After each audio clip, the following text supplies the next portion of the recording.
अंजलीचे लग्न फक्त वर्षभरापूर्वी झालं होतं. लग्नाच्या सुरुवातीच्या दिवसात सर्व काही सुंदर होतं. नवरा तिची काळजी घेत असे. दोघेही छोट्या छोट्या स्वप्नात गुंतलेले. पण जसजसे दिवस पुढे गेले तसतसे नात्यात तणाव, वाद आणि शंका वाढू लागल्या. एक दिवस मोठा वाद झाला आणि त्या एका क्षणात सगळं संपलं. तिचं लग्न, तिचं स्वप्न, तिचं आयुष्य, सर्व काही कोसळलं. अंजली माहेरी परतली, पण माहेरीही तिला पूर्ण आधार मिळाला नाही. आईवडील शांत होते, पण त्यांच्या चेहऱ्यावर चिंता स्पष्ट दिसत होती. भावाला बहिणीचं दुःख सहन होत नव्हतं, पण तोही काही करू शकत नव्हता. अंजलीची एकाकीपणाची भावना दिवसेंदिवस वाढत होती. रात्री ती छताकडे बघत रडायची. स्वतःच्याच आवाजात हरवलेली वाटायची. एका दुपारी तिचा फोन वाजला. फोन होता तिच्या चुलत भाऊ रोहनचा. "दीदी, काही दिवस आमच्याकडे ये, तुला थोडं सुकून मिळेल." त्याच्या आवाजात आपलेपण होतं. अंजली थोड्या क्षण शांत राहिली आणि म्हणाली, "ठीक आहे रोहन, येते काही दिवस." दोघी दिवसांनी ती रोहन आणि रियाच्या घरी पोहोचली. त्या घरात तिला एक वेगळी शांतता जाणवली. रिया हसतमुखाने म्हणाली, "तू आलीस म्हणजे घर उजळलं." त्या क्षणी अंजलीच्या मनात आशेची किरण चमकली. तिला माहीत नव्हतं, या घरातून तिच्या आयुष्याचा नवा अध्याय सुरू होणार आहे. अंजली काही दिवस रोहन आणि रियाच्या घरी राहिली. त्या घरात प्रेम, समजूतदारी आणि सुरक्षिततेचा अनुभव होता. पण रियाच्या डोळ्यात एक वेगळा वेदना दडली होती. एका रात्री जेवणानंतर रोहन बाहेर गेला. रिया आणि अंजली स्वयंपाकघरात होत्या. अचानक रिया शांत झाली आणि डोळे पाणावले. अंजलीने विचारलं, "रिया, काय झालं तुला?"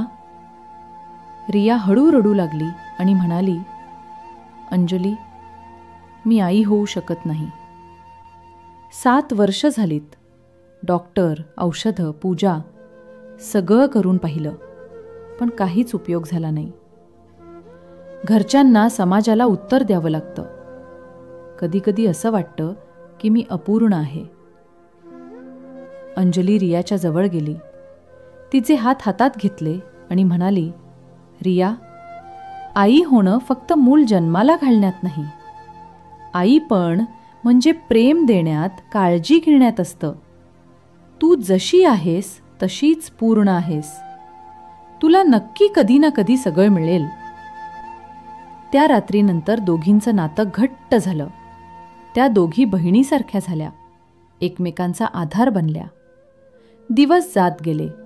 अंजली रोज रियाशी गप्पा मारत, घरात काम करत आणि छोट्या गोष्टींमध्ये आनंद शोधत राहिली. तिला वाटलं, हो, अजूनही जगात प्रेम आणि समजूतदारी जिवंत आहे. पण हळूहळू तिला जाणवलं की रियाला तिच्या दुःखाची गोष्ट फक्त व्यक्त करून राहणं पुरेसं नाही. त्यांना आयुष्यात काही मार्गदर्शनाची गरज होती. अंजलीने ठरवलं की ती फक्त सांत्वन देणार नाही, तर रियाला मानसिक आधार देईल, ताकद देईल आणि आयुष्याचा मार्ग दाखवेल. त्या घरात काही आठवडे गेल्यावर अंजलीला रियाच्या जीवनातील वास्तव समजलं. रियाला आई होण्याची इच्छा होती, पण शरीर त्याला परवानगी देत नव्हतं.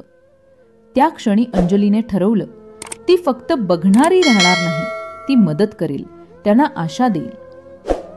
अंजली रोज रियाच्या सोबत राहू लागली. त्या घरात नुसती सुखाची वातावरण नव्हती, तर प्रेम आणि जबाबदारीची जाण होती. एक दिवस रियाने अंजलीशी खुलासा केला, "अंजली, आम्हाला फक्त आपलं मूल हवं. आम्ही आधी अनेक गोष्टी करून पाहिल्या, पण काहीही होत नाही. तुम्ही जर मदत केली तर आमच्या स्वप्नाला आयुष्य मिळेल." अंजली काही क्षण थांबली. तिला जाणवलं, हे निर्णय फक्त रियाच्या आयुष्याचा नाही, तर तिच्या स्वतःच्या भविष्याचाही प्रश्न आहे. अंजलीने स्वतःशी विचार केला, जर मी मदत केली तर त्यांना आनंद मिळेल आणि माझ्या जीवनाला स्थिरता मिळेल. अंजलीने निर्णय घेतला, ती रियाला मदत करेल, पण स्वतःच्या मूल्यांनुसार आणि संयमाने. त्या घरात एक नवा अध्याय सुरू झाला. आता अंजली फक्त पाहणारी नव्हती, तर मार्गदर्शक, आधार आणि एक विश्वासार्ह सहेली बनली होती. काही महिन्यानंतर अंजलीला आनंदाची बातमी मिळाली. ती गर्भवती होती. रोहन आणि रियाचा आनंद अनंत होता. त्यांनी अंजलीला आपल्या कुटुंबाचाच भाग बनवलं. अंजली स्वतःची ताकद आणि निर्णय क्षमतेचा अनुभव घेऊ लागली.